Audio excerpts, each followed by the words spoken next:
Sono mancato dalla baita per circa un mese per questo viaggio in Argentina e nel frattempo qualcosa è successo qui.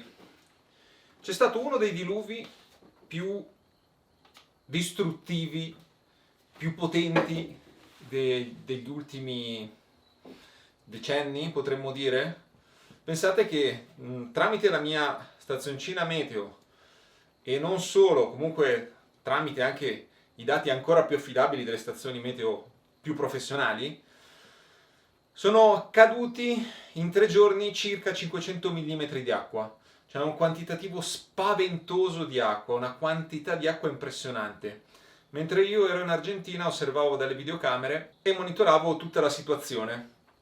Vedevo ruscelli che scendevano ovunque, cascate che scendevano qui fuori, di fianco alla betoniera, e fortunatamente devo dire che nonostante il grandissimo quantitativo d'acqua non ci sono stati in generale in valle grandi danni. Allora, un'infiltrazione d'acqua c'è stata, ma diciamo che non c'entra nulla col problema del muro, sul quale ho fatto tutta una serie di lavori. Non so esattamente da dove si è infiltrata l'acqua, si è infiltrata dopo 2 giorni di pioggia ininterrotta.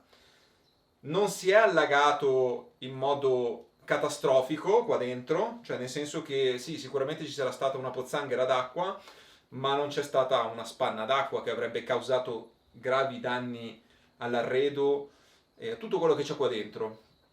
Tutto è integro eccetto il tappeto. Il tappeto si è bagnato e ammuffito e adesso vedrò se riuscire a recuperarlo o se buttarlo via. Molto probabilmente l'acqua è entrata dalla parete qui laterale, perché qua ho fatto un piano, un piccolo piano dove c'è l'erba e probabilmente il terreno è estremamente saturo. In un certo punto è riuscito a trovare qualche piccolo passaggio. Ecco, qui c'è da fare qualche miglioria, però non è un problema così rilevante. Questa è stata davvero la prova del 9, perché se la baita ha resistito a questo diluvio, evidentemente è diventata davvero solida, resistente a questo tipo di eventi estremi. Quindi un po' d'acqua, niente di particolare, e niente, adesso diamo una pulita e ho acceso la stufa proprio per cercare di tirar via un po' dell'umidità che c'è qua dentro.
Oggi ci sarà parecchio lavoro da fare.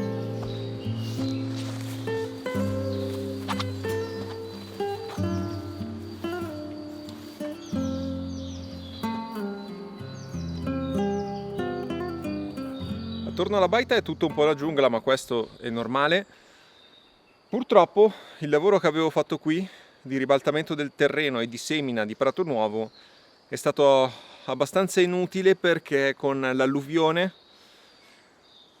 il torrente è venuto giù da quel canale e ha travolto tutto questo pezzo di terreno, riempiendolo di foglie, di detriti e probabilmente portando via anche parte dei semi. Quindi adesso qualche macchia d'erba sta spuntando, però adesso devo valutare se rifarlo o se lasciare che la natura faccia il suo corso. Peccato.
Allora, andiamo a vedere in un mese di assenza senza Papino come si sono comportate le mie apette. Momento importante perché qua si decide già la stagione, insomma. Le ho lasciate con un buon quantitativo di scorte, un po' di candito, però ovviamente non ho potuto gestirle settimanalmente. Quindi scopriamo partendo da quella che mi ispira meno, che è questa qui. Andiamo a vedere.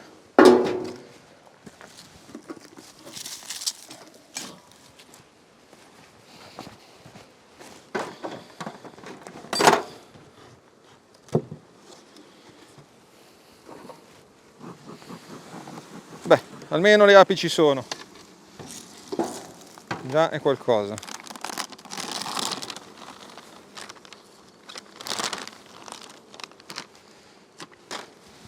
Adesso vediamo come sono messe a scorta, a covata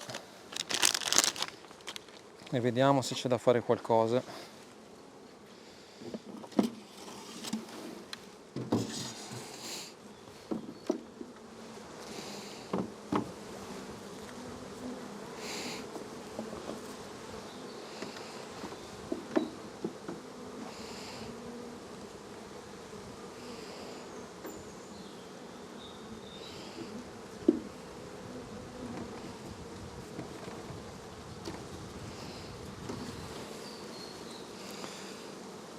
Ok, miele ce ne abbiamo, covata c'è, non eccezionale ma c'è. Comunque c'è parecchio miele, non hanno fatto la fame, insomma, dai.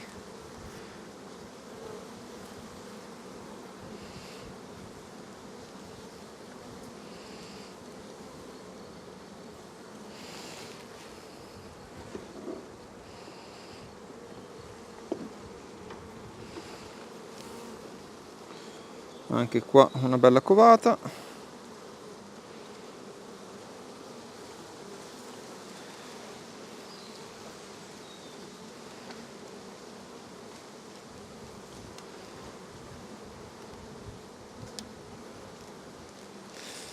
Parecchio miele. Mi sembra tutto ok. Questa era la famiglia che mi preoccupava un po' di più, ma mi sembra tutto ok.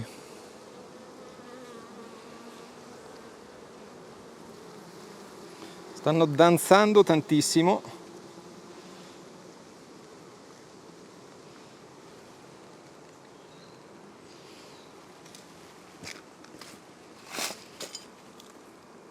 Non so se riuscite a vederle quando scodano le api operaie. È un sistema per comunicare alle altre api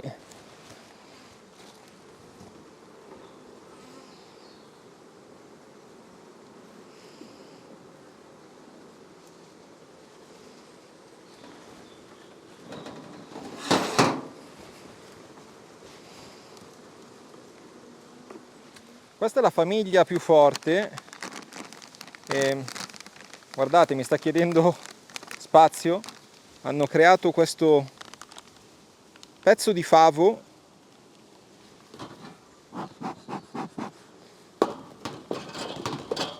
in modo totalmente autonomo, quindi hanno bisogno di spazio e probabilmente questa è una famiglia che può già andare in produzione. Potrei già mettere il melario, adesso guardiamo bene, ma può essere ad occhio, così sembra promettente.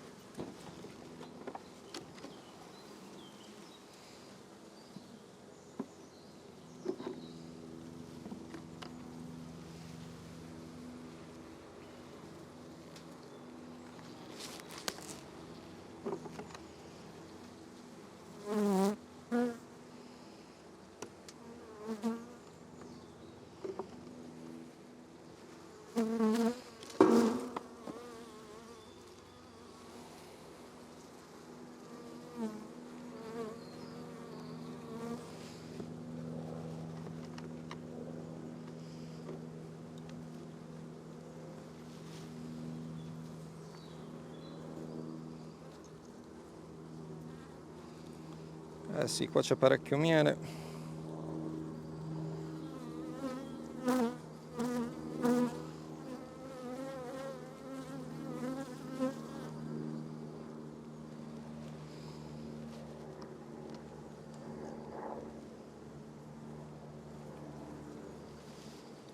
Tantissima covata. Questa spinge.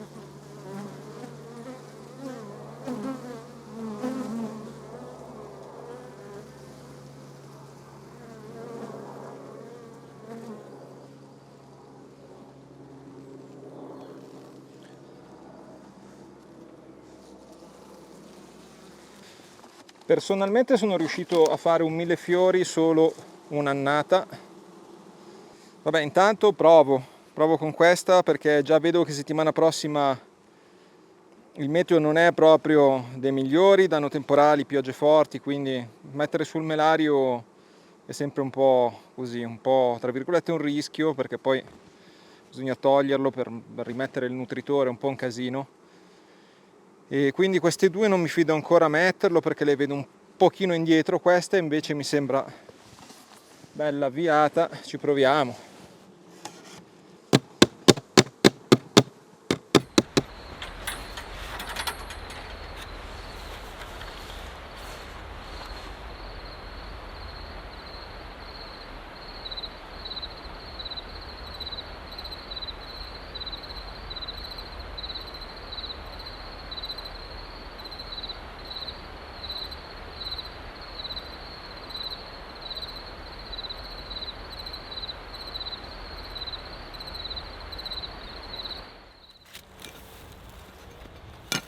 È tornato il momento di occuparsi dell'orto, anche se non ho intenzione di dedicare molto tempo anche quest'anno perché ho altri 100.000 progetti, però proverò a fare una cosa molto rapida, quindi non tirerò sui teli della pacciamatura, darò solo una zappata all'interno dei buchi, darò una concimata con un po' di stallatico e finita lì la storia.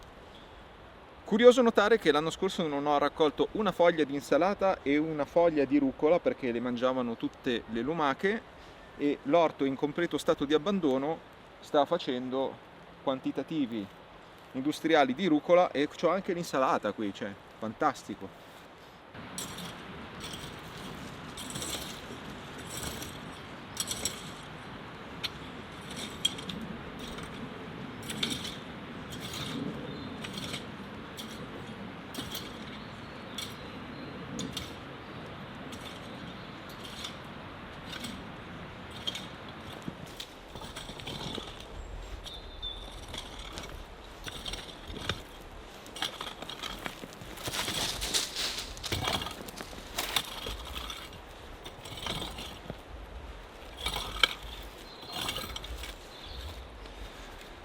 Ho provato così come passatempo ad allargare questo tratto di sentiero ad una larghezza di circa 1 metro con il coltivatore, praticamente funziona come una talpa e devo dire che il risultato si riesce a ottenere, quindi potrei anche pensare di iniziare a fare questo lunghissimo lavoro di allargamento del sentiero fino alla macchina.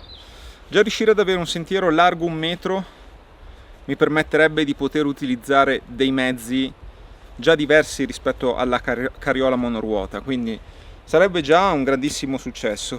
Certo, questo è un pezzettino e lì la distanza è tanta, però a tempo perso potrei iniziare a fare dei tratti